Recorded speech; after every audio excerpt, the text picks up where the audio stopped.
Now, another day, another unboxing. First impression na isang running shoes. Bale, ito ay pinadala sa akin ng Li-Ning to be reviewed. Pero gaya ng nasabi ko sa previous videos ko, magiging honest ako sa mga pinadalang mga bagay-bagay sa akin na libre. Kasi gusto ko rin naman na maging guided kayo pagdating sa decision nyo. Now, itong Li-Ning na brand, hindi na siya bago para sa akin kasi meron na akong nabiling running shoes na Li-Ning.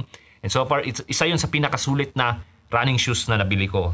Yung Red Hare 8 Pro kasi all-rounder siya, maganda yung performance. Pwede siya sa easy run, pwede siya sa speed workout, pwede siya sa race day kung wala kang pang race day na sapatos. This time around, itong pinadala sa akin is more of an easy run shoe. Pwede pang recovery, pwede pang long run. I think pwede rin siya sa may konting mabilisan ng mga pagtakbo. Pero syempre, masusubukan ko pa yan. So hindi ko muna sasabihin kung maganda ba siya pang takbo na kahit siguro mabilis or kahit sabihin na natin mabilis ng konti, around 5 minutes per kilometer. Pero yun nga, hindi ko pa masasabi, abangan nyo na lang sa full review ko nito. So this time around, first impression lang muna tayo. Fake unboxing kasi na-unbox ko na siya, natakbo ko na siya ng 5 kilometers and indoors. And so far, meron akong masasabing maganda patungkol sa sapatos na to. So ito yung Yueying 5. So ang Yueying 5, ito yung standard version kasi meron silang Yueying 5 Pro. So far, first impression ng sapatos na to, maganda at pulido yung pagkagawa.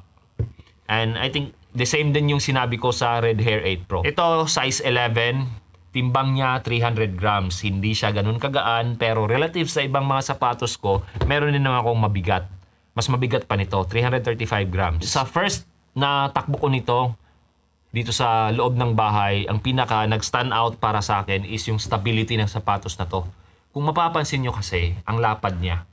So, napakalapad ng outsole niya. Ayan. Mapapansin din natin, napakakapal ng midsole niya. Bali, ang midsole na to is upgraded na EVA. Ang tawag nila is, kung di ako nagkakamali, is Cloud Plus. So, hindi ito yung boom foam ng Li-Ning. Kasi yung Red Hare 8 Pro, boom foam yung gamit nila. Tapos, yung upper naman ito is Jacquard.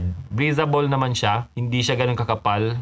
Tapos may part siya na talagang manipis lang dito. May structure ng konti itong toe box niya para magkaroon ng shape. Tapos may mga overlay din ito. Itong heel counter niya matigas.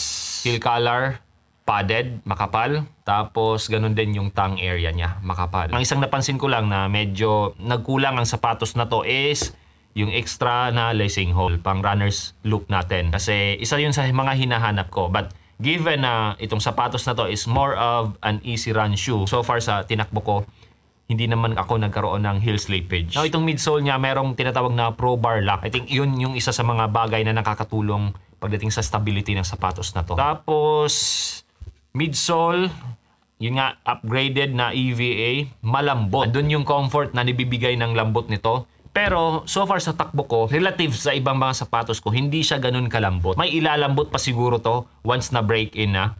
Kasi yun nga, around 5 kilometers ko pa lang siya natakbo. Ito pala yung insole, yan. Parang kapareha lang sila ng Red Hare 8 Pro ko. Medyo makapal na insole, tapos malambot. So hindi ko muna hahabaan ng video na to. This is just an unboxing, first impression ng Yueying 5. So ang full review ko nito, after na ng siguro mga 30 kilometers para meron na akong solido na idea patungkol sa sapatos na to na maibabahagi sa inyo. Again, this is Yueying 5 ng Li-Ning.